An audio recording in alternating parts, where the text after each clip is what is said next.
කොටු කර යදලින් ඇති සිංහ පැටව පිළිවෙද යති දැක හෙළයන් තුන් හෙළේ කැල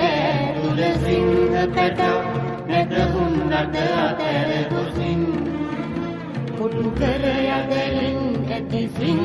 පැටව පිළිවෙද යති දැක හෙළයන්